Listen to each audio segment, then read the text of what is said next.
કેમ છો મારા ધોરણ 5ના વાલા વિદ્યાર્થીઓ? મજામાં ને? ચલો હવે આપણે ચિડિયાઘર કી શહેરમાં બધું પતી ગયું છે. હવે ભાષા સજ્જતામાં મેં તમને કક્કાવારી પ્રમાણે શબ્દકોશ બનાવવાના સમજાવ્યા હતા, બરાબર? તો પહેલાં હું તમને બીજા શબ્દો કહું છું, એ કક્કાવારી પ્રમાણે કેવી રીતે ગોઠવાય એ સમજાવું છું. પછી હું મટીરિયલમાં મૂકીશ એટલે તમારે લખવાના છે, બરાબર? તો આપણે પહેલાં તો જે સ્વર છે અમ, અ, આ, ઈ, ઉ, રૂ, એ, ઓ, ઔ, બરાબર? તો પહેલાં સ્વરવાળા શબ્દો પહેલાં લખવાના. પછી છે વ્યંજનવાળા, તો કથી હ સુધી, બરાબર? જેમ આપણે ગુજરાતીમાં કક્કો આવે છે, બરાબર? તો એમાં આપણે એનાથી થોડો અલગ હિન્દીનો કક્કો છે. તો અહીંયા આગળ વ્યંજનમાં ક પછી ક્ષ આવશે, બરાબર? પછી ખ ગ ચાલુ થશે અને જ પછી શું આવશે? જ્ઞ આવશે અને પછી જ ટ ઠ ડ ઢ એ બધું ચાલુ થશે. તો આપણે એવી રીતે વાક્યો એવી રીતે શબ્દો મૂકવાના છે. તો હવે હું તમને થોડા 5 પહેલું છે કાર, કલમ, કંકડ, કેકડા, કૌવા, ક્ષમા. તો આને આપણે શબ્દકોશમાં કેવી રીતે ગોઠવીશું? તો પહેલાં કંકડ, જેના ઉપર માથે મીંડું આવે એ શબ્દ પહેલો આવે. તો એમાં કંગ એટલે આપણે અનો ઉચ્ચાર બોલીએ છીએ. તો કંકડ પહેલાં આવશે, બરાબર? પછી આવશે કલમ, પછી ક વાળો, બરાબર? પછી આવશે કાર, પછી કેકડા, પછી કૌવા અને છેલ્લે ક્ષમા, બરાબર? હવે બીજું કહું તો गाजर, मोर, बिल्ली, कुत्ता, जार और ज्ञान. तो पहले क्या आएगा? क वाला जो शब्द है वही आएगा. तो पहले कौन सा है क वाला? तो कुत्ता, फिर गाजर, फिर जार, फिर ज्ञान, बराबर? फिर बिल्ली और लास्ट में मोर.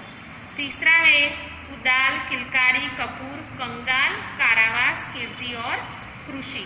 सब क वाले शब्द है. क वाले सब शब्द है ना, तो उसमें जो कंगाल ऐसा बोलते हैं, जो अनुस्वार ऊपर है उसे क्या बोलते हैं?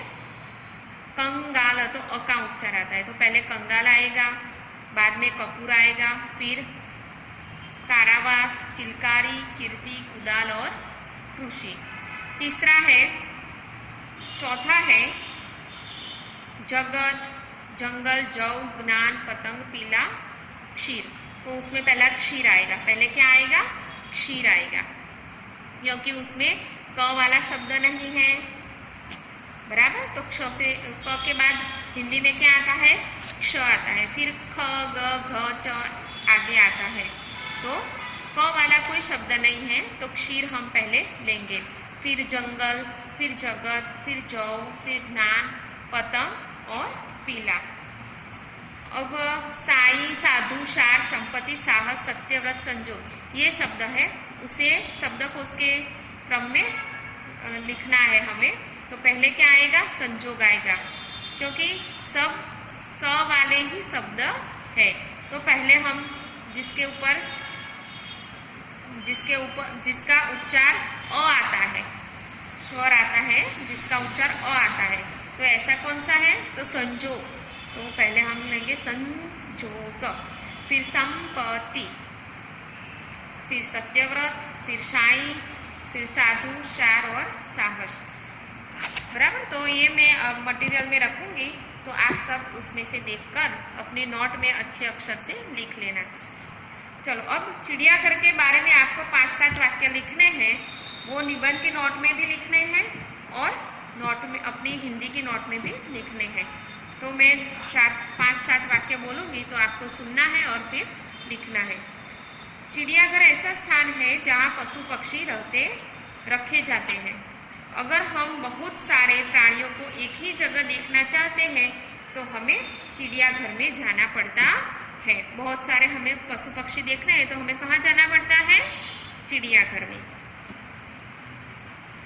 इंग्लिश में उसको जू बोलते हैं और गुजराती में प्राणी संग्रहालय. चलो आगे.